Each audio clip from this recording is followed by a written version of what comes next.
I will leave that on. It says I'm live. Oh my gosh, this is so exciting. Got to put on my oil. This is the song I sing while I'm waiting for everyone to come online. Usually I'm doing it on Zoom, but right now I'm doing it on YouTube. Oh my gosh, I can't believe I'm back. I can't believe I'm back. I need to move my monitor over here.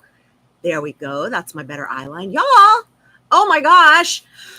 I can't believe it. I'm back after having not live streamed in more than 2 years. What?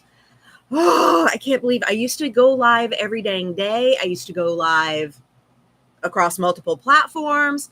And my goal is to not spend the entire time that I am on today going, oh, it's so different. Oh, this is different. Oh, that's backwards. Oh, that's sideways. Oh, that's anyway.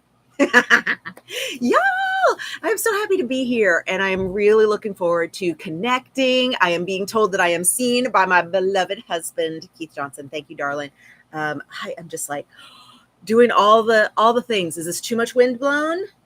Doesn't matter because it's going to have to be that way because need a fan. Super hot. Have you hugged yourself today?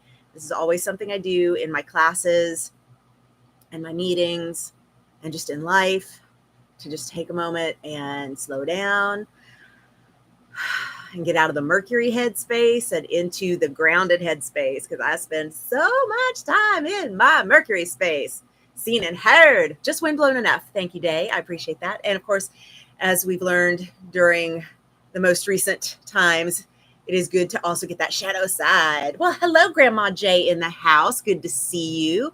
I think there is a bit of a lag between the chat here at YouTube and when I see it, or when you put it in and when I see it. So if you think I've missed you, it may just be that there's a little bit of a lag. I think I am remembering that correctly.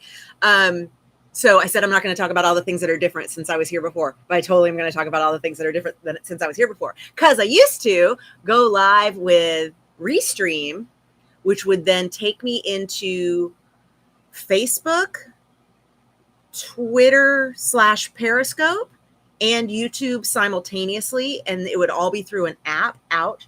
And then I would have like an aggregated chat running over on the side.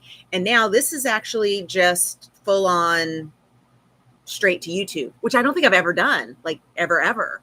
Hello, Kate, my birthday twin. Hello, MJ. So good to see you. I'm so happy that you're here. Hi, Kristen. I'm glad I'm doing this too. Y'all, it's been a minute. So as I mentioned in my email, for those of you who got the Bond Blast, and if you don't get the Bond Blast, you can remedy that at bonniegillespie.com/Bond Blast. And thank you for being here and rating, reviewing, subscribing. No, that's not here. Is that here? Rate, review, subscribe. That's podcast, right? Lordy.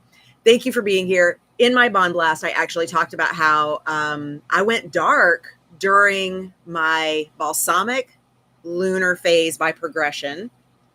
And that was quickly followed by my 2 back-to-back Saturn ruled years by profection. You may be like, I don't know what that means. What it means is I had legit, probably more like 3 years, but I pushed through, powered through, inertiaed through the first year and kept doing things of I need to be doing less. I need to be doing nothing. I need to be pruning. I need to be not in all the places. And if you've ever felt like that, sometimes it's not you, it's the woo. Hello, Regina. Happy Venus Day indeed. Hello, Carla from Victoria, Canada. So good to see you. Liz, hi. Oh my goodness, Nicole, good to see you. Roseanne, it's so good to see you. Rosa San Marchi, yes. Didn't think I could make it, but so glad it worked out. Rosa, your name ran together and I called you Roseanne, but it is Rosa, yes. Yes, thumbs up and subscribe and then hit the bell, right? There's a thing. Okay, there's a whole thing to say. Amanda Panda is loving the amazing 44 days with Venus so far. Me too. Me too. Oh my gosh, I didn't know how much I needed this. Wow. Yes. If you would like to join us for 44 days with Venus, as Venus would say, never late, worth the wait. Come on in and start with us now. We will get you where you're supposed to be. We are doing that at bonniegillespie.teachable.com/courses. Okay, that's the other thing. Used to be, I would go through an app that would allow me to put on a lower third and I could put words on the screen and I could I can't do that right now. I mean, well, maybe I could, but I could write it down and hold it up, but it would be backwards, right? Is everything in writing backwards? Y'all. Now I'm really feeling out of practice because I have absolutely let this muscle atrophy because I was doing other muscle building. I was pruning, I was changing, I was creating a whole new business, but also a new version of me living into my North Node. Woo, y'all, it's some stuff. It's some stuff. Need a woo-woo track again, says Jay. You know you can. Yes, you can with that new laptop and printer to print out all the goodies. And you know I love me some Canva workbooks. I got you. It's great to see you too, Amber. Hello. Excellent. The writing is not backwards. Awesome. Okay, great. Well, that's fabulous because to me, it is all backwards, which means to you, it is not. Okay, very fine. Very fine. So we're going to talk about where your Venus in Leo retrograde situation is happening right now. Leo is not retrograde. Venus is what's retrograde. And actually, it's just an illusion because, you know, when we start living on other planets, we're going to have to figure out what we really want to do about this retrograde thing. It is a very Earth-centric thing that we do. We sit here and we go, that's retrograde. And it's only in a retrograde illusion because we are also orbiting the sun. So as we all orbit the sun at different speeds and at different shapes, sometimes stuff looks retrograde to us. But to others, we look retrograde, right? So I'm just curious what happens when, you know, when your birth chart has to be cast for being born on Mars or something, you know. Yeah, we got to ask our new alien friends how they look at the stars. Yeah, I know. You know what? I don't know, but I assume they look at us going, y'all. I'm just assuming that they look at us going, oh, that's some Pluto and Aquarius shit right there. Oh my gosh, so excited. So excited. What a fun time to be alive. Thank y'all for being here. I'm so happy. I've like had one of those like night before performance dreams of like nobody shows up and I get it all wrong and everything goes sideways. And I said something to Keith about, you know, what if I really don't know how to do this anymore? And he's like, then people get to see you being beautifully human. And he's right. And it's true. Oh my gosh. Yes, indeed. We are all beautifully human. Let's talk about where Leo is in your chart. Did you bring your charts? I hope you did. And if you didn't, you still have a minute. Go over to astro.com or wherever you like to get your charts done. I don't have any kind of relationship specifically with astro.com, except that it is one that is a free, very straightforward. You don't even have to have an account to get it created. You can just check out as a guest to create your chart. There are lots of other apps and websites that also will generate your chart for you, but you do need your birthplace, your birth time, birth date. You're nervous, Mara. Why are you nervous? Taurus sun with Venus in Taurus and Jupiter in Taurus. So you are having a square with the Venus retrograde in lots of ways. So let's talk about that. Mara, may I use you? I'm assuming since you put your goodies in the chat, I may use you, but I want to make sure because consent is sexy, y'all. And even though Leo is all like, of course, we got to make sure that Taurus is, of course. Yes, please. All right, great. I'm not Leo. We're having a conversation about Venus and Leo, which my Venus is in Leo, but I'm a Cancer. My birthday happened in July. I know it is still the last few minutes of July here, but it's almost not my birthday month, and I celebrate all month long. It has been a great birthday month. All right, cool. Let's do Mara. Here we go. So Mara has a Taurus sun, Venus Taurus, and Jupiter in Taurus. Okay, all of these things in Taurus are making a square to Leo, which is a 90-degree angle. And I don't know the exact degrees for Mara, so we're going to say anywhere in Taurus, anywhere in Scorpio, you are having a square to Leo. And anywhere in Aquarius, you are having an opposition to Leo. Got that? So if you have significant placements in Taurus, Scorpio, or Aquarius, you are having what's called a hard angle to this Venus retrograde. All right. And if you have significant placements in Leo, you are having, it can be called a hard angle, but you are having a conjunction with this Leo Venus retrograde. What does that mean? It means you are feeling pressure because of this Venus retrograde in Leo. There is a relationship that is oppositional, Aquarius, or square, Scorpio and Taurus, to the Leo, where Venus is for months. And usually Venus is only in a sign for a few weeks. It's like Venus moves faster than the Earth. So it is typically done with its business in a sign, pretty much on pace with the way we measure sun signs. But when we're doing retrograde illusion, what happens is we got Venus going all the way across Leo, almost done. It got to 28 degrees Leo, and these slices are only 30 degrees. So it got almost all the way to my natal Leo, which is 29. Thank you very much. Got all the way up there, and then flip turn back. And again, illusion's not really happening. Going backwards through Leo all the way back down to about 12 degrees. And then it goes direct September 3rd and goes all the way back through again. So this march through Leo is going to take like totally 5 months, which is a lot more time than we ever have Venus in a single sign. And so everyone is feeling this hot witch summer of strut, Venus in Leo enoughness thing. So let's back up for a second and talk about what Venus is for everyone.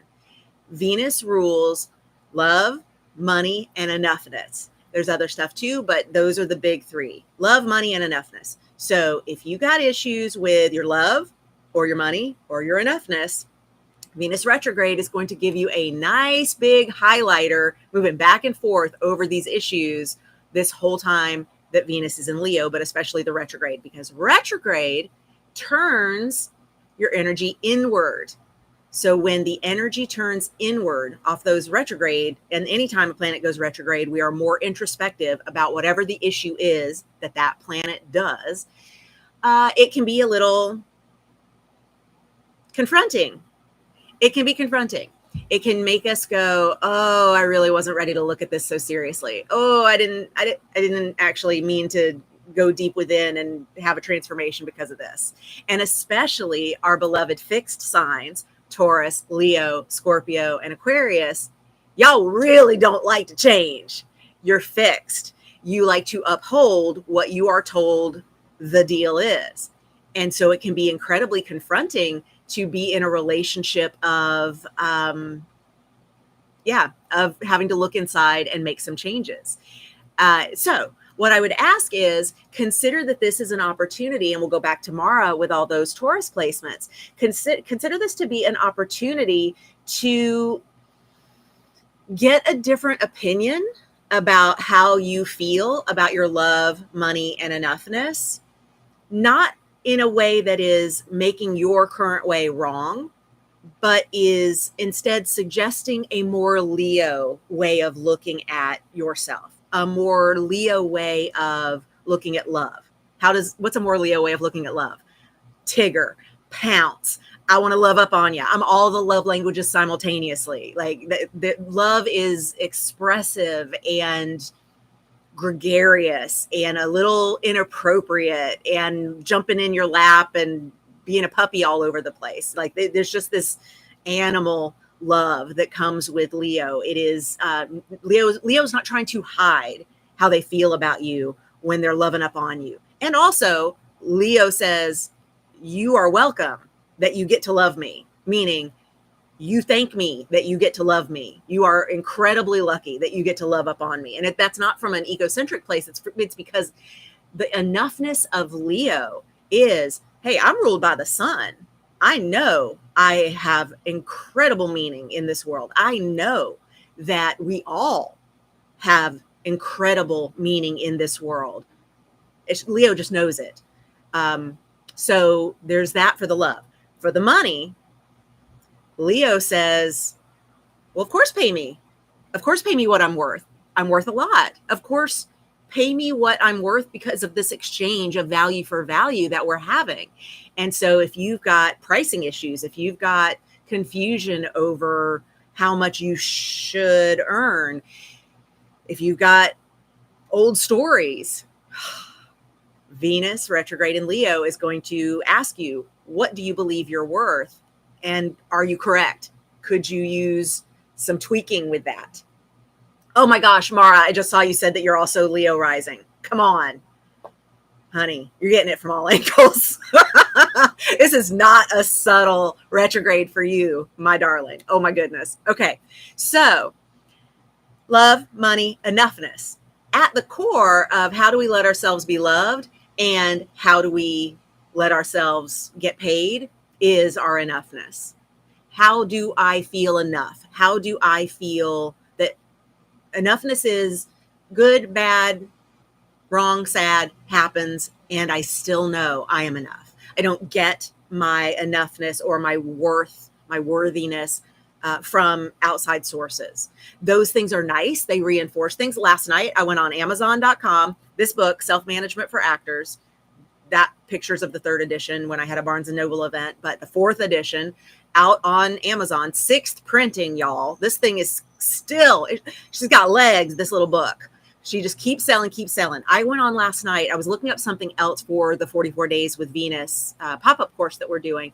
And while I was there, I went, oh, let's just see how the book's doing. Because I do that. If I'm on Amazon, I go see how the evil overlords of Amazon are doing with my book, because they send us money. And so we like to see.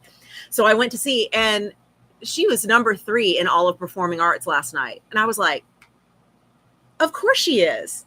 Of course she is. Because she's a damn good book. It's dusty, y'all. This is dusty. This is how long it's been since I've held up my book. and in more than 2 years, I haven't put it on the shelf because this is where she lives, is to be held up. Y'all, I'm like, of course you're number 3. Of course you are. That's enoughness. If I had gone and she were 3,473, I would still go, she still should be number 3. Not because I have a mismatch idea of how she should be, but because I know numbers like that rise and fall. Star meter rise and fall. Number of followers rise and fall. Popularity rise and fall. And what? That book is still amazing. That's enoughness. And I have very high enoughness about my book. Okay, so let's take a look. Here's what we got. Since Mara gave me consent, thank you. I do appreciate that. I hope that has been helpful already for everyone with fixed placements in particular. Hello, Maestro. Good to see you. Yes, indeed. We did chat on Instagram last night. Hello, says Debbie. Kicking my booty is what it do, say Dan. Yeah, I know, darling. You and all your Aquarius. Hello, Corrine. Good to see you. I'm sorry, Amber. I did not tell you I was going to call you out like this, and I totally did. Leo rules an empty 8th house, says Liz. Okay, so what that means, Liz. All right, let's talk about 8th house. No matter who you've got in the 8th house, but especially now for Liz with that Leo 8th house. 8th house is the house of other people's money. Now, when I'm working with clients who are not in show business, the conversation goes, so this is inheritance. This is a trust that you didn't know you had. This is money from investments. This is like a tax credit, or maybe it's even a loan that you have to get. It's debt that you have to take. Other people's money is what we call 8th house. For those of us in show business, those of us who've joined the circus over here, those of us who are entrepreneurs, let's just even not show business alone. Those of us who are entrepreneurs, the 8th house is how you get all your money, which is, I don't know when it's going to come. I don't know how much it's going to be. And I don't have a ton of control over the timing or the amount, but that's where it shows up. That's 8th house. That's 8th house. That's how we get paid.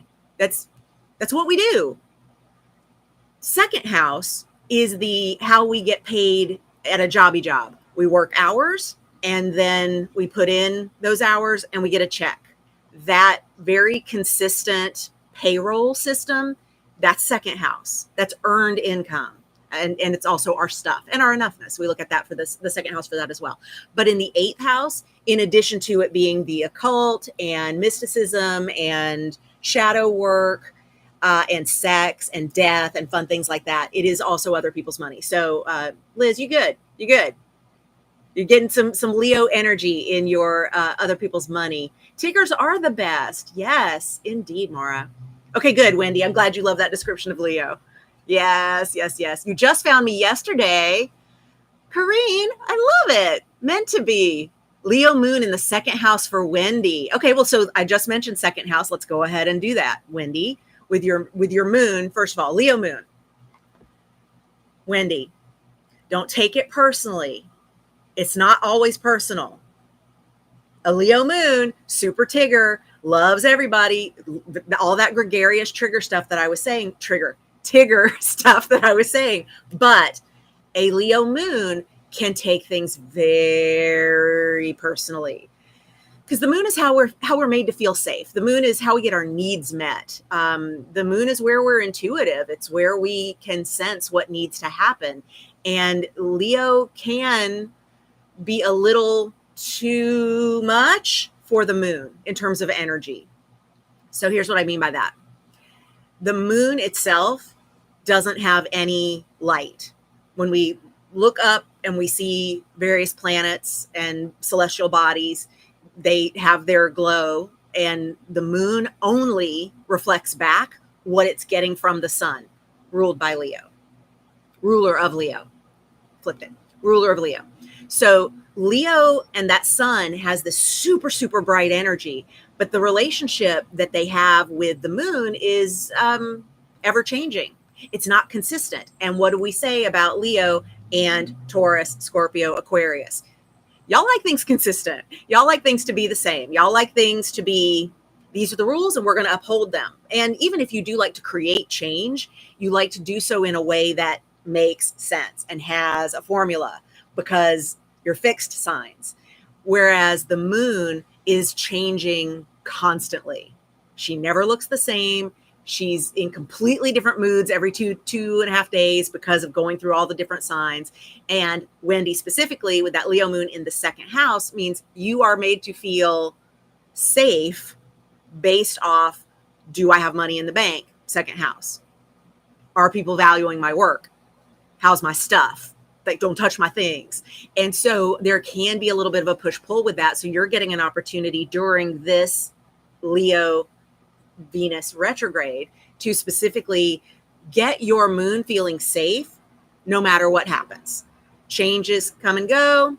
Money comes and goes. Money loves to be fluid. Money loves to move. And if you can get okay with that fluidity and feel safe with that, you're going to do just fine. And you may have already worked all that out. So we'll see. I'm going to continue going in the comments here. Oh my gosh, y'all are, look at this chat. Look at this chat. Love it. Look at this chat. Kareen has Jupiter in the third house in Leo. So issues of third house, that's like how you communicate, your social media. It can also be like, if you're a writer, it can be your blog. It can be how you show up online. It can also be siblings, cousins, close-in friend groups. Going to get a little look.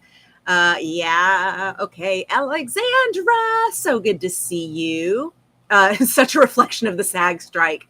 Yeah. SAG after WJ strikes. Amen. Oh, thank you. Mara, you got casting cues. You got a relic. You got a relic. That book only ever had one edition, one printing. There were only ever like a few thousand copies of that book made. And by the way, you want to talk about launching at 85%? I won't tell you who, but there is a chapter. There is one casting director in Casting Cues, my first book, published in 2002. My first book, Casting Cues, there is a casting director whose name is correct in the title of the chapter, and I think in the introduction, and then all through the rest of the chapter, I used the wrong name for her. To be fair, the name I use is somebody who used to be executive director of a theater company that I was a member of. So it was an easy flip. But those are the things that you catch before you print thousands of copies of a book. Anyway, so how did I find out about that typo? Keith delivered her book to her over on the Disney lot, and she called me to thank me for the book and mentioned, yeah, but you gave me a different name for like 75% of the interview. And I called Judy Kerr, my mentor. Judy is the author of Acting is Everything. She's been around Hollywood. She's a dear friend. Also one of my students. I'm like, how humbled am I that I get to like be in the creative clay with this amazing human.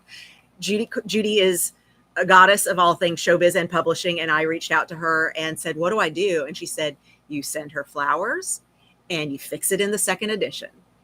And so she's the one who taught me that it's going to happen. You will have typos every single edition of every single book you ever do. And that's just the way it is. And sure enough, it is. Anyway, that's one of my favorite stories on that one, though. But good. I'm glad you picked them up. Enoughness. You love the word. Good. Moon in Capricorn in the 8th house. Okay. So, no, not fixed. But the moon's not comfortable in Capricorn. Let's see. I'm just getting started understanding my chart. Cool. Amber, did you do what your birthday says about you? My free training. I'll tell you the place to go again. That's Bonnie Gillespie .teachable.com/courses. I have been slowly building up a library over there. And if you haven't been there in a little bit, go look, because there's a library of free and not free resources for you.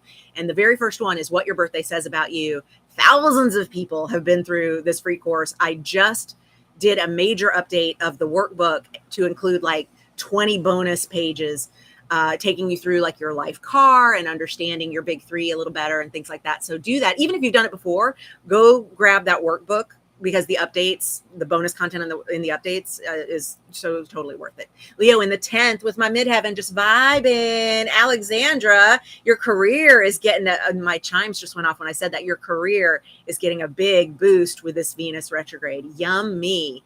Carla, empty Leo 2nd house with Saturn 8th house in Aquarius. I've got Saturn in my 8th house too, Carla. Saturn's a good planet to have in your 8th. And mine's fixed also. Mine's Taurus, but having Saturn in the 8th is not bad news. Saturn brings structure to a house that is generally a little mysterious, and Saturn loves to like make things a little more codified. So that's actually not awful. Day says North Node and Sun in Aquarius in 8th. Oh my gosh, the chat's going so fast now. Where'd we go? Leo with no planets in the 2nd. So you got that money axis as well. Leo 2nd house, North Node only. So Debbie, your North Node means your life's purpose is hanging out there in the 2nd house. No big deal, right? And also with North Node in the 2nd house, that is, and North Node in Leo, you've got I know we're talking about Venus today, but I have to jump on that North Node because that's a biggie. North Node, it means what you're headed toward in this life. South Node, which is directly opposite the North Node, is what we came in with. It's a lot of, if you believe in past lives, it's a lot of karmic stuff. It's a lot of past life stuff. It's very practiced stuff. And Sam Reynolds, amazing astrologer, check him out. His company is Unlock Astrology. He's amazing. He's one of my teachers, and also I've gotten readings from him. He's fantastic. He sees the nodes as using the non-dominant hand that is going to your North Node. And so, of course, it's easier to use your dominant hand, South Node, because it's your dominant hand. So as a lefty, I love this metaphor because it makes perfect sense to me that the world is so much easier left-handed to me, even though that's completely backwards to most people. Using your non-dominant hand is what moving into the North Node feels like. And when your North Node is in the 2nd house, it means you are going to make money with your North Node. So the sooner you lean into your life's purpose and let go of that South Node relationship and the things that are easier and more practiced, the more the money is going to flow in. So NBD, struggle with my emotions, getting tied up with money and safety. Wendy, so here's the good news. Wendy, here's the good news. You get to say, hey, it's not me. That's my moon. And then do some chart harmony for your moon. I can't believe we're like half an hour into this and I'm just now saying the words chart harmony. This is the company that I built while I've been gone, y'all. While I've been off social, while I've been not live streaming, I built a whole new freaking company. Chart Harmony is my new company and I love her. She is beautiful and wonderful. And it's all about not necessarily understanding astrology, but learning some of the ways to balance out the things that are in your chart that may continue to be lessons or struggles, because we can always make things easier. We can always make things flow better. We can always make things more balanced and less prickly. And chart harmony allows us to do that. It's just some easy remedies and rituals to keep things in better balance and in better shape than maybe you came in with natally. Or that you're feeling because of a certain transit that's going on or a phase that you're in. So for me, Wendy, I specifically would look at how can I do some chart harmony for the moon? And if you're like, okay, yeah, that sounds good, I need to do that, go to bonniegillespie.teachable.com/courses and do Chart Harmony 101. I teach you how to determine what color you need to work with and what color goes with which planet, or in this case, luminary, because the moon's not a planet, it's a luminary. Okay, same thing. Okay, not same thing, but astrologically the same thing. And also I have a blog post that's called Chart Harmony 101. If you just go to bonniegillespie.com/chart-harmony-101, numbers 101, you will land there as well. And that will take you through, like, if you're having this symptom, that means this planet. If you're having this symptom, it means this planet. If you're having this symptom, it means this planet. And you can work either outside in or inside out, which all my artists know the difference with that. But yes, just get your moon feeling safe, and then you will feel a lot better with all of that. Where'd we go? Kate, Leo in Venus. You have Venus in Leo, 11th house, same Z's. So we're having our Venus return.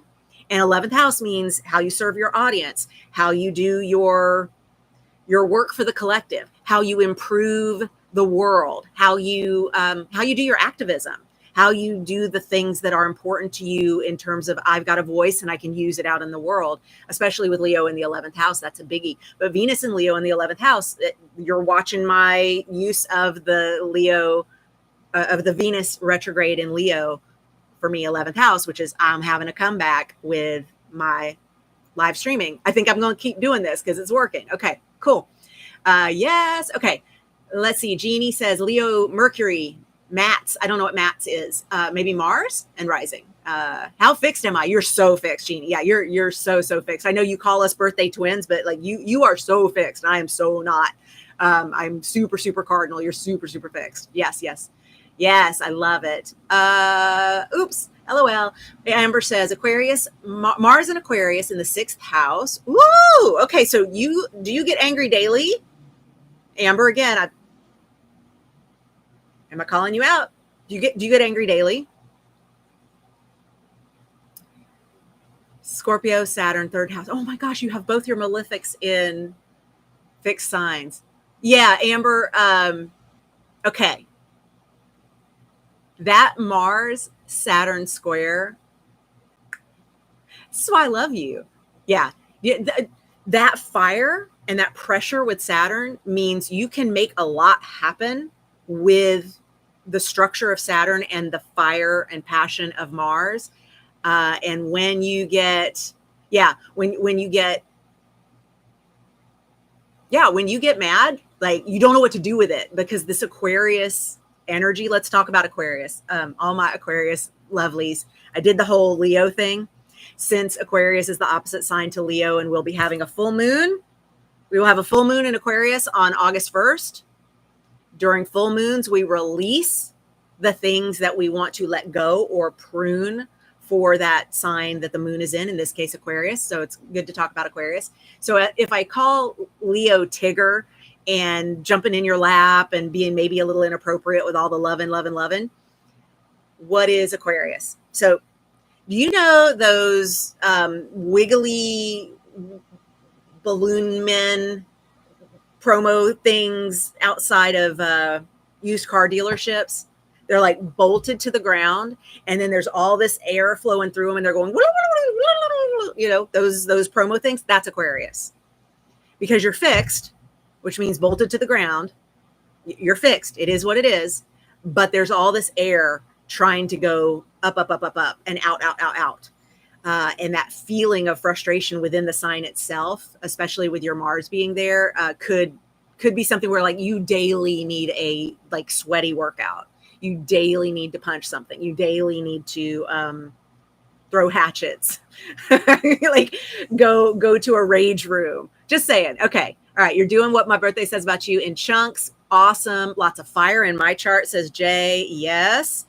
Alexandra, I want my career to have a boost, but with the SAG strike, I am trying to figure out how to respect the strike and make strides. So Alexandra, number one way to make strides during the strike, get out on the picket lines and network your ass off. This is a brilliant time to meet with and support the people that you want to work with.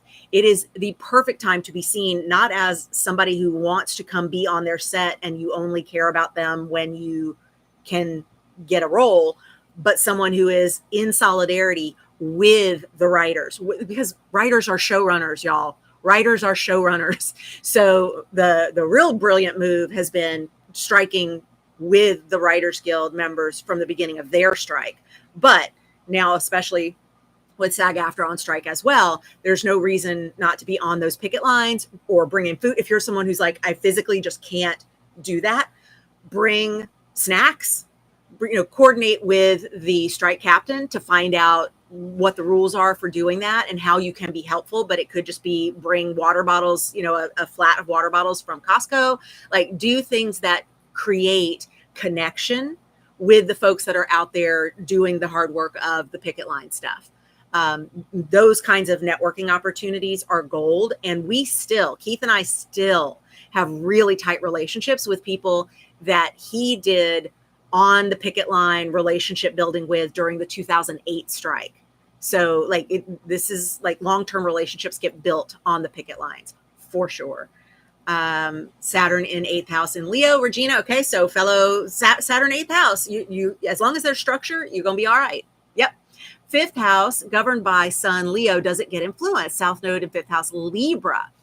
Corrine, the thing you're about to experience, if not already feeling it, is the nodes shifted on July 17th into South nodes. You're having your nodal return. South node shifted into Libra, North node shifted into Aries. So you are having by sign for sure, your nodal return. And you will have it exactly when the nodes get to that exact point. But for 18 months plus minus, we have the nodes in cardinal signs. So now, wipe out everything that I've just said. And now we're going to take a look at that cardinal cross that got made on the 17th of July. By the way, if you felt exhausted or ready to cut a bitch on the 17th of July or anywhere in that week, you were like, I just can't. It's because the nodes shifted on the new moon in Cancer. I mean, it opposing Pluto. It was a lot. So we had new moon in Cancer, which means the sun and the moon are in the same sign, Cancer, on the 17th of July, opposing Pluto in Capricorn. Pluto in Capricorn is trying to finish the job it started in 2008. So I put out this thing called the Aligned Hustle Calendar. I don't have it with me. I have the version where I write everything in color, like my personal calendar. I write everything in color. Of course, it's color coded because chart harmony. So everything's color coded.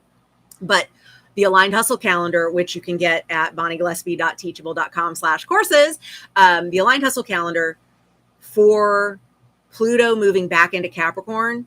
I give a log line to everything so that when you follow the calendar, you can be like, okay, I get it. I know what's coming. The log line for Pluto moving back into Capricorn was finish him because that's the vibe.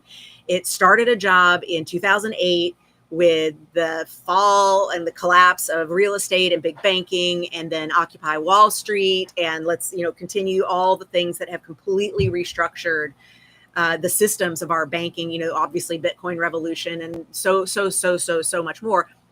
The corruption in our government, the manipulating of elections, the not United States elections as much as all throughout the world, but also social media being used as a tool to serve up all the information that is maybe misinformation, all the kinds of things that have been happening as a part of that signature. We had Pluto that has moved into Aquarius, moved back into Capricorn.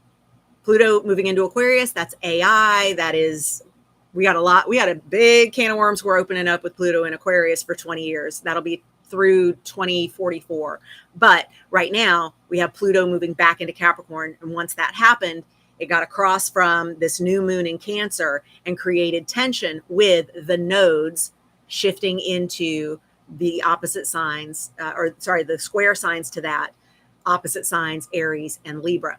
So we have a cardinal cross that happened July 17th. That whole week of July 17th was really tough for a lot of people. It felt like a vitamin shot to me. So I'm very glad. I've got a lot of cardinal stuff in my chart. If you're wondering if you have a lot of cardinal stuff in your chart, that's going to be Aries, Cancer, Libra, Capricorn. If you have big placements or a cluster of things in any of those 4 signs, you really felt this shift. And so specifically to you, Corrine, I would look more toward what is this nodal return feeling like it's doing. So yes, to some extent, because the traditional chart, the non-your chart does have a Leo vibe to the 5th house.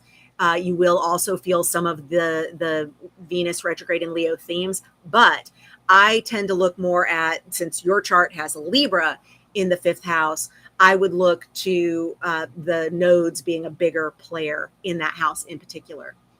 Cool. All right, Nancy, Sun, Moon. Oh, it jumped the scroll. Sun, Moon, Venus in Leo. Nancy in the 11th. Yay.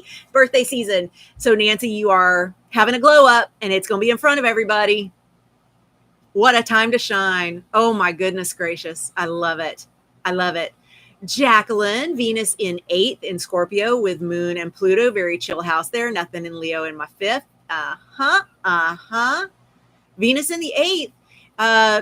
Well, and that Scorpio moon, I know we've talked about this. That Scorpio moon's not too happy. It's a prickly little place. So I would say doing chart harmony for Scorpio kind of daily, doing the water stuff, which we've talked about, is going to help. But you're transforming that space. Pluto in the house of transformation, like you are here to transform and challenge the way people think about certain things, about certain norms, about conversations that we have, all of those things. South node is in Leo. Forgot about the nodes. Liz. Thanks, Jay. It's a treat to be live. I was like, does it come back like riding a bike? And then, of course, I have to admit, I tried to ride a bike. So Keith and I moved to Santa Monica in 2004. We were living in the Hollywood Hills, like on Beechwood Canyon, right up under the Hollywood sign.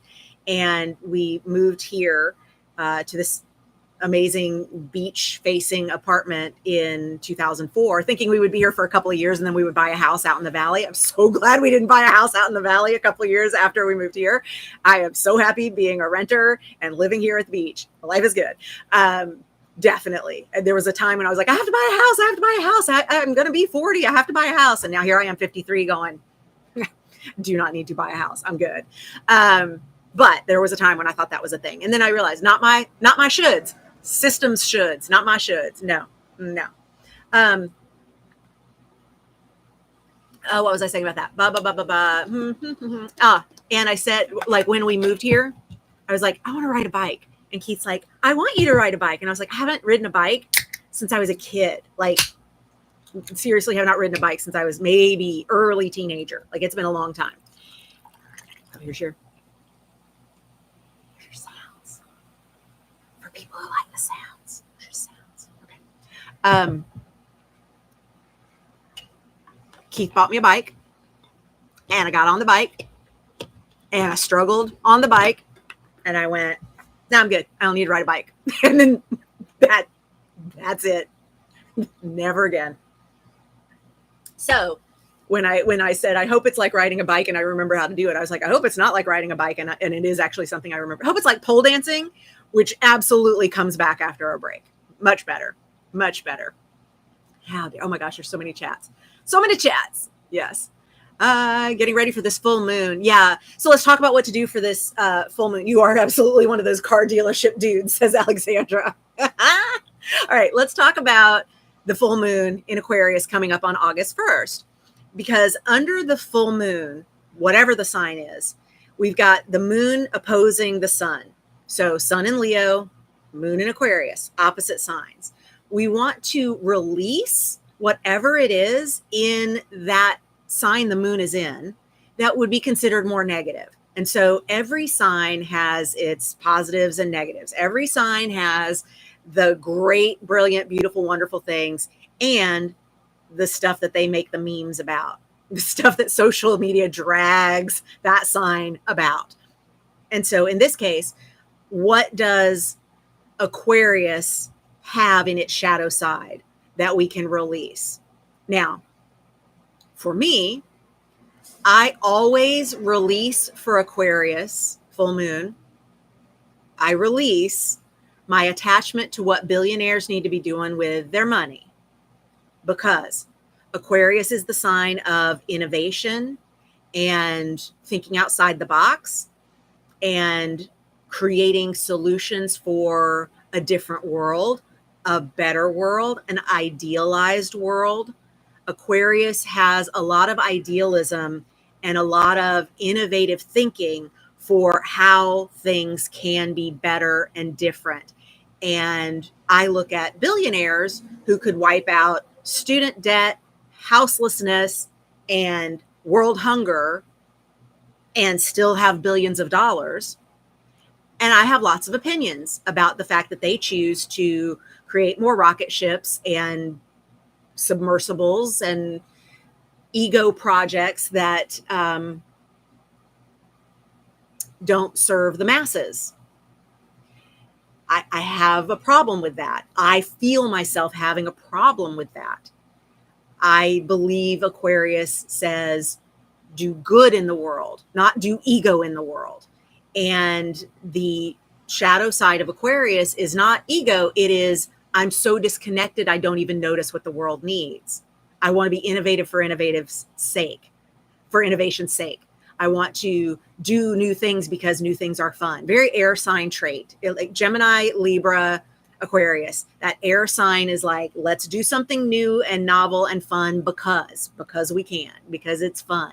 And I am going to, for my full moon release my attachment to how billionaires spend their money, release my attachment to believing that innovation should only be used for good and not, let's create AI that puts talented writers and actors and voiceover artists out of money, out of work.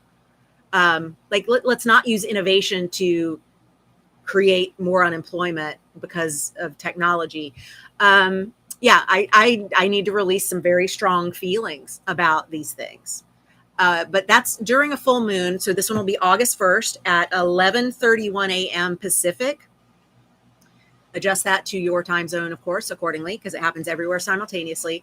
That full moon in Aquarius is also happening under a 7 numerology, which is a cocoon kind of energy. It's an inward energy.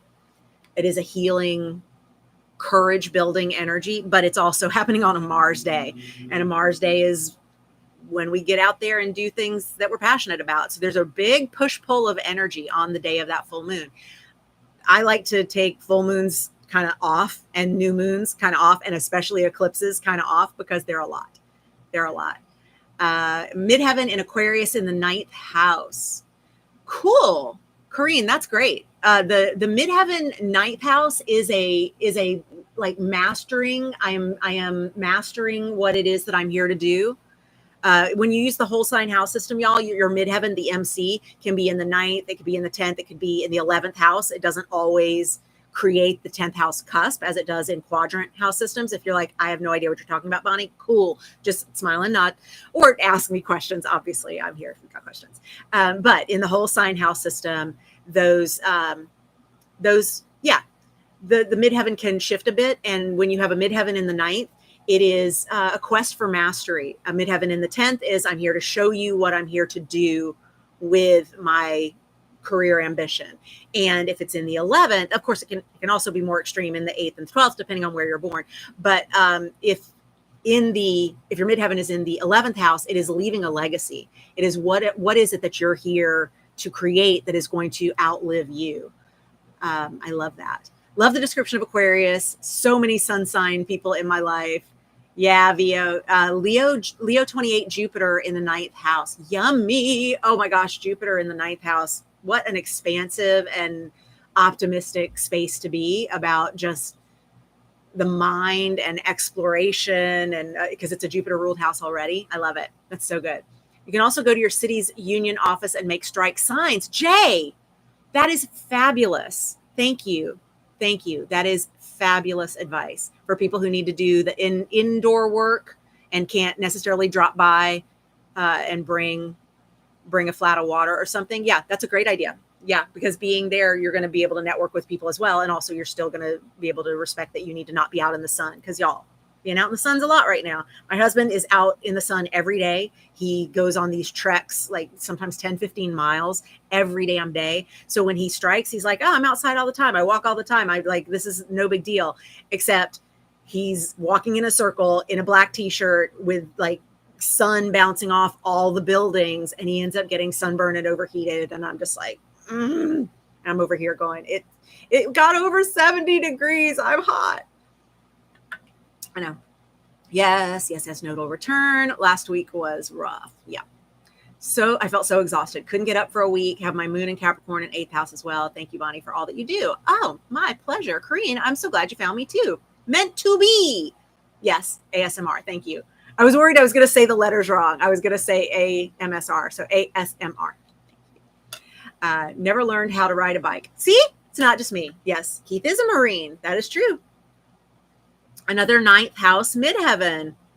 Woo, moon with Chiron over there. Oh, yeah, that Chiron. So one of the things I've been thinking about building, it's been on my list forever, is a series of reports called So You're Turning 42. So you're turning 37. So you're turning 51, and like it's a report that is no matter what your signs are, no matter what your sign is, no matter what your placements are, no matter what your rising is, here's stuff you're going to be going through because of your age. And if you know, like I just said, if you know, you know. So you're turning 42. Here's your Uranus opposition. Enjoy. So you're turning 51. Here's your Chiron return. Enjoy. So you're turning 37. Oh, here's your nodal return, all the things. Yes, I know, Rosa, I'm planning on it, but I've been planning on it for years. So I have to be honest. It is obviously not a front of the stove, a front burner item, although it has been on my list for years. I have so been wanting to do it. I even created the cover page in Canva, and I've got this great font that I've chosen. And I'm like, I'm not using this font for anything else because it is made for the So You're Turning ... series. And the chimes are going. These are my mom's chimes. And of course, if they're going, I know you're telling me do it. I know. Thanks, Mom. I know, Mom. All right. I know. I will. But I am right now building. So this whole calendar thing that I've got with all the color coding, the reason I have so many, because usually I don't do this many months ahead, just to show you how far ahead I've gone. That's not a typo. That's not a typo. To see how far I've gone. Okay. It's not a typo. I am building the digital chart harmony calendar. Yay. The digital chart harmony calendar should be out after Venus goes direct. So that could be as early as September, but definitely October. And the digital chart harmony calendar is going to be a calendar that you can subscribe to, and it will sync with your iCal or Google Cal or whatever Cal. And it will include this month is August is a 6 month and a 7 year. And it will explain on August 1st, like there will be a pop up with the information so that you can read all and you can toggle it on and off if you don't want it like synced with your calendar and showing up with appointments, or you could have it do that, but it'll explain what all the things are, like what we just talked about with the moon, that full moon and what to do. It'll also say things like, this is a no people day. This is a blue day. It's a no people day. This is a bubble wrap day.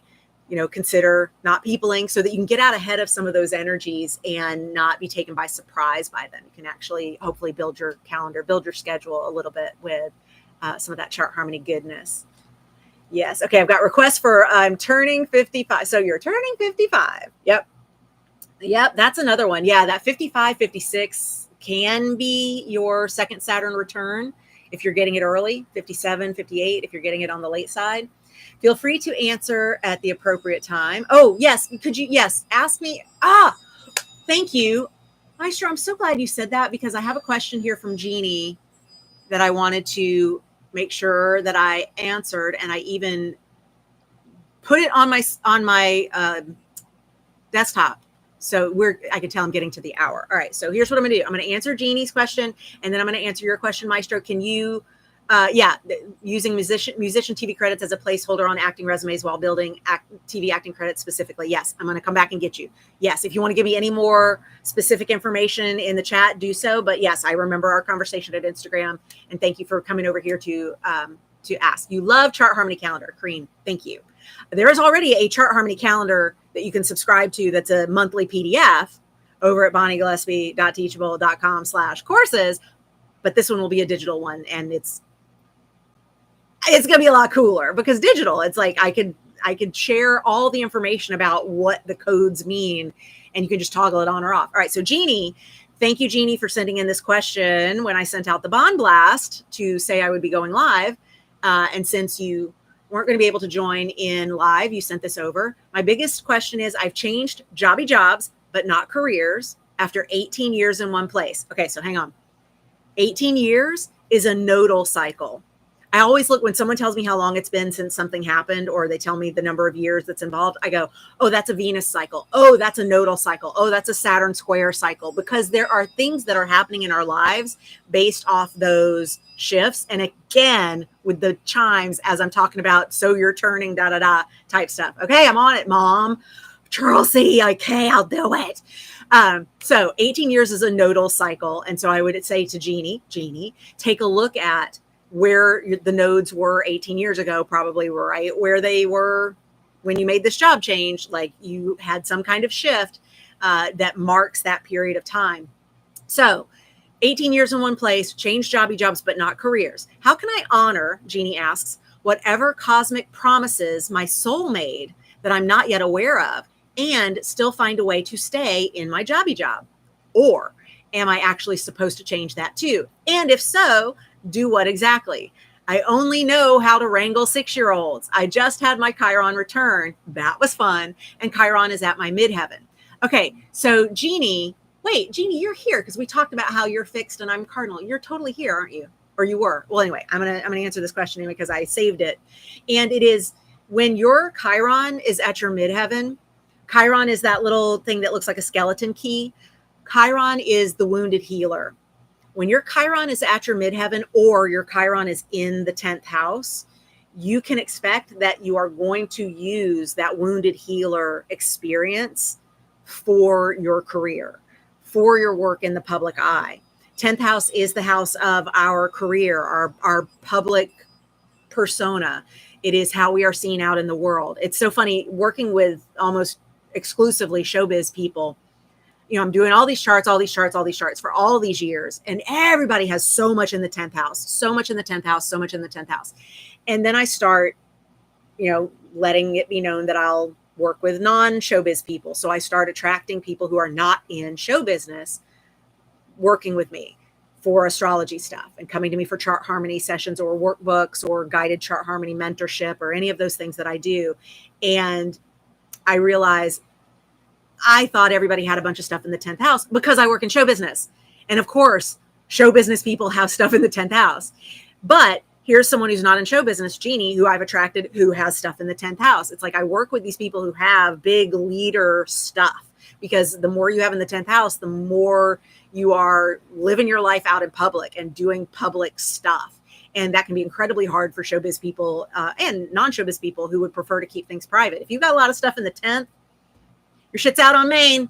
You will be seen learning your life's lessons. That's the way it is. So specifically with Jeannie, Chiron in the 10th house means your wounded healer work is going to be a part of your work with the masses. Part of how you do your doings is going to be with that healing that took place during your Chiron return. So I would really take a look at how you did your Chiron return and what that taught you about how you can give things back. Now, as for, does that mean you have to leave your jobby job after all this time? Does it mean that you are honoring or not honoring your cosmic promises or soul, that your soul made? Like all of these things. Look, we always have free will. We have free will. So even if you have this belief that you promised you would do a thing and then you do something different, that's just then leaving lessons for the next lap. That's just new stuff's going to come around next time. You are always planting things for, if you believe in past lives, if you believe in future lives, you are always planting things for next time around, and you are always resolving things from last time around. So I wouldn't worry much. And I think this could be all that fixedness talking. You're like, what are the rules? I need to know what they are. Even if I'm going to break them, it's just I need to know what they are. It's a big fixed quality. Yeah, that is a trait of the fixed quality, because that's also modality quality. Same, never mind.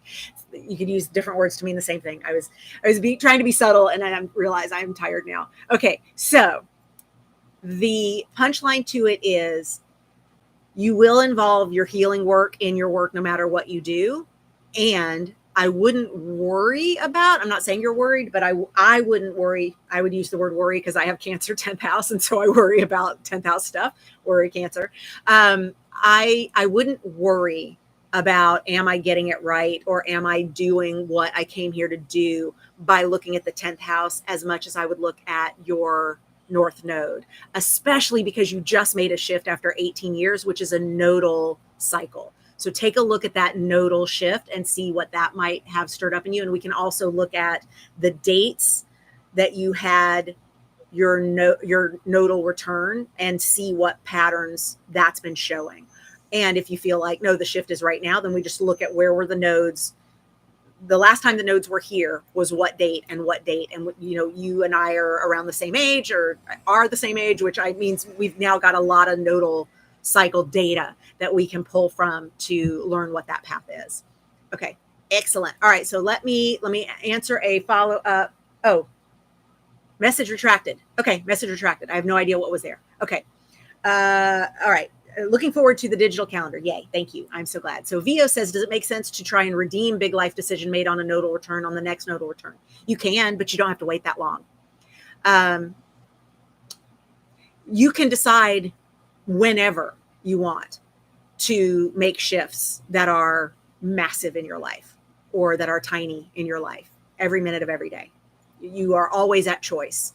There's an article on my website, bonniegillespie.com, called We're All Mutable, because we are. Mutable is really challenging for me, but my North Node is a mutable North Node. And I have spent the last few years really moving into my North Node. Y'all have been witness to it. And it's been very challenging because I am so cardinal that mutable is very hard for me. And one of the things that I practice regularly is, what is the mutable way of looking at this? What is the mutable way of allowing? What is the mutable way of easing into this? And I would suggest perhaps that you take a look at, how could I make a shift every minute of every day? Every breath's a choice. When I'm dieting, when I was dieting back in the days when I would actually do that stuff, I would say every bite's a choice. You know, every word's a choice. Every breath's a choice. Every minute is a choice. Like we can make entirely new decisions about where we are and who we are constantly. So allow that. Allow that, and go easy on yourself. Don't believe that once something has been chosen, it has been chosen forever and is stuck. But Keith and I, okay, my partner, we met in 2001. We met in April of 2001. And we say we choose each other every day. Period. We choose each other every day. And there's some days we don't choose each other. There's some days I choose him and he doesn't choose me. There are some days that he chooses me and I don't choose him. Did I say it the same thing backwards? Anyway, there are days we don't choose each other. There are days that we don't choose each other for stretches of days in a row. And the rule is, don't ever get so far away from each other that we can't find our way back. So we have certain things that we do in our relationship to make sure that we're checking in with one another and continuing to choose one another every day. And that's what I wish for people when they partner up or get married or committed, is choose each other every day. And when you're done choosing one another, don't turn it into some big battle. Just go, hey, we had a good run. We had a good run. We had a client and dear friend who passed away a few months ago. She took her own life, and I've been taught, don't say committed suicide, because it shouldn't be a crime. Committed indicates crime. She made a choice. And while that has been very hard for me on a lot of levels, and I still struggle with it and ask her to come soothe me when she's done, because I know she has a bajillion things that she's doing in the place that she's gone. But I will ask for comfort around all the things that I don't really understand. What I have to come back to, and I have to practice what I preach, is we had a good run. We had a good run. Some of the best memories I have are of us and her. And she wasn't that her anymore. And so she said, I'm done. And I got to be okay with that, because it's not my choice to make. So we had a good run is a good one to practice. Choose each other every day. Good one to practice. Yeah. Yeah, exactly. Yes. Choose each other every day. It is. It is. It is a really lovely and wonderful, wonderful thing that we can give each other, to not put him on the hook for making me happy, and I'm not on the hook for making him happy, while we make each other happy because we are choosing each other in yummy ways. We keep doing it. We keep doing it. Teachers are show business. You so are, Jeannie. Thank you. Thank you. Yes, Kathy, this will be up in replay. I am going to now go to Maestro's question. So Maestro says, I'm a musician.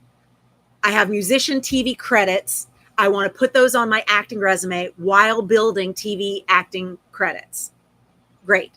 So Maestro, and everyone who has credits that you know are not technically self-management for actors kind of resume credits, you put them on with the knowing that they are temporary. They are placeholders for while you go get better credits. And I don't mean better in terms of you can't lose this credit until you get one that is considered more valuable in terms of the network that it aired on or whatever. Like let's say you did some musician work on like one of the late night shows. And so you were on TV every night, 5 nights a week on one of the late night shows as the house band. And you're like, this is a lot of cred that I've got doing TV stuff. You want that in there, but I wouldn't necessarily put it with the acting credits. I would actually create a whole new section that is musician or musician on TV, or some ways that you are able to own that cred without conflating it with acting credits, because it is a different skill. You were hired because of your special skill, obviously, in music, which is fantastic. And we don't want to lose that. And also you were on these sets, you were working with these people, you've got this cred that we want to use for sure. You are definitely not going to bump into things on any set now, because you know what to do and where to be and how to be, like, because you've done that.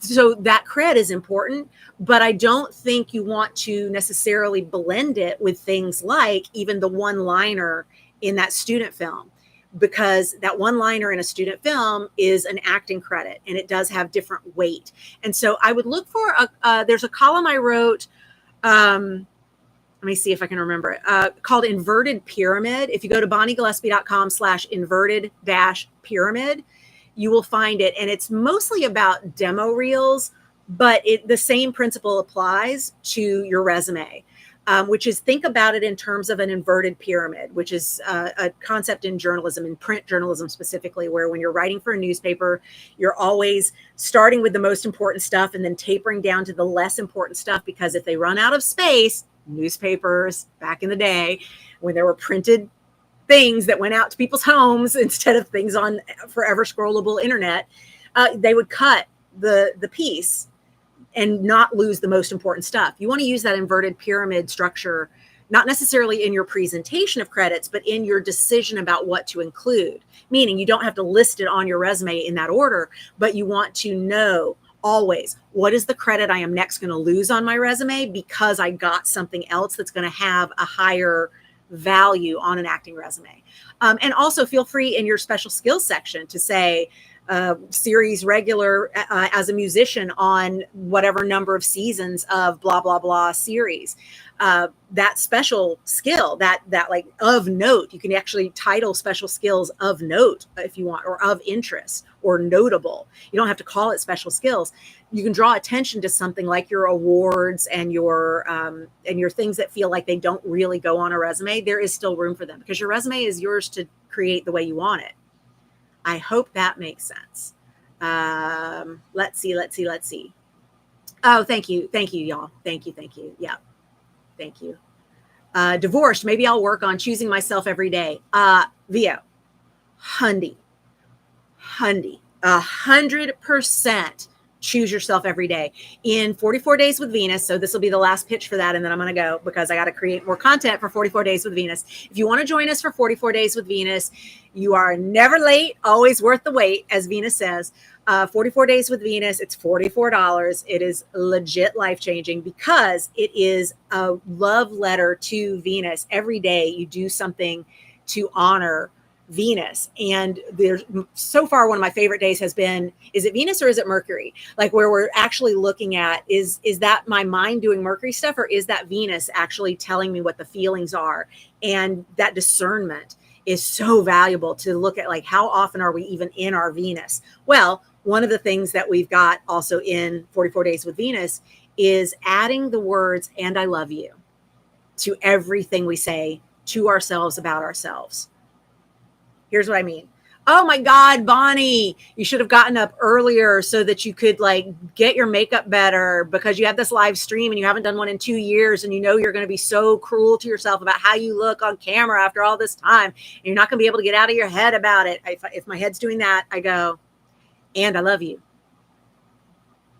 Because I'm not going to leave that with just the negative spin out. I'm going to add, and I love you. If you can find a way, Vio and everyone, to love on yourself, especially during this Venus retrograde in Leo, the way you would want others to love up on you, you are role modeling for them what it looks like to love you. And I really recommend that. I really, really recommend that. Fabulous. Fabulous. Good. Okay, great. Thank you, Maestro. I am glad I am the GOAT. I am sorry I forgot that I was going to answer that for you until we were here at this long into the program point. I am so glad that it still made sense. Brilliant, beautiful. And thank you for bringing the question over here so that the answer could help others who have similar questions. I do appreciate that. Yes, absolutely. Awesome. Only a weekend and I feel the difference, says Amanda. 44 Days with Venus is good stuff. It's good stuff. Yeah, especially Vio, if you've got Mercury and Venus in the same sign, it is really important to be able to determine who's leading this conversation. And by the way, if it's a conversation, it's almost always Mercury because Mercury uses lots of words. Venus uses feelings. But most of us have been socialized to not feel our feelings. We can academically describe our feelings, but feeling them is too female, and that's not okay in dominant culture. Don't even get me into that. All right.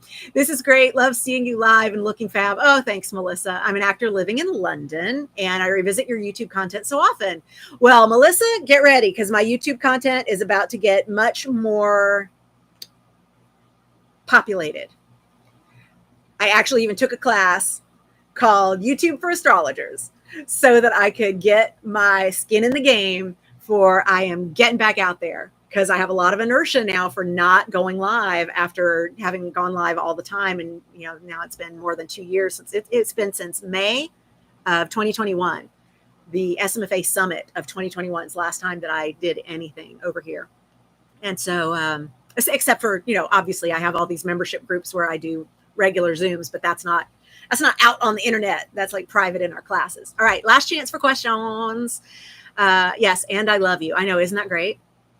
Isn't that great? Oh my God, Carla, my pleasure. Thank you. Yes, role modeling how to love you. We are always role modeling how we want to be loved upon. Yep, yep, yep. And so when someone treats us like garbage, it's a real good opportunity to go, well, they're just doing what I do. My self-talk is garbage. I gotta fix that. I gotta fix that. That's why the self-hugs. Yeah. I love you. I love you. I love you. Yes. Carney, my pleasure. I'm so glad. I'm so glad. Yes, I'm glad you got here. I'm glad it feels like you've known about my content for a long time. Fabulous. Yes, I did it, Day. I did it. Thank you for all your help. Day has been so helpful in getting all this done. Hi, baby. I have a puppy that has come by to say hello. Hi. Will you let me pick you up? Will you let me pick you up? Will you let me pick you up? Nope. He will not let me pick him up. He will not let me pick him up. Hey, hon. Can you bring him so I can show him before I sign off?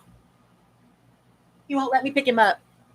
Okay, we're gonna have a Mala moment. We'll sign off with a Mala moment. Oh, well, there. That's perfect. There you go. There's Mala. Hi, baby. Hi, baby. Look at that tail go round, round, round. Look at that tail. Okay, and there's Keith. Yes, you're here for the puppy content. It finally came. It finally came, and the husband.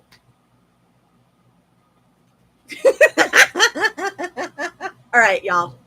Stay cool, stay hydrated. Give yourself another hug. I love you. I'm glad you're in this tribe as well. Says Jay, Grandma Jay. Good. I'm glad you are in the fam. Mwah. Love you, beautiful people. Thank you for making my first time back in forever feel very Venus and Leo. So loved, so loved. Love y'all. Love yourselves. I'll see you next time. Take care. Mwah. Bye.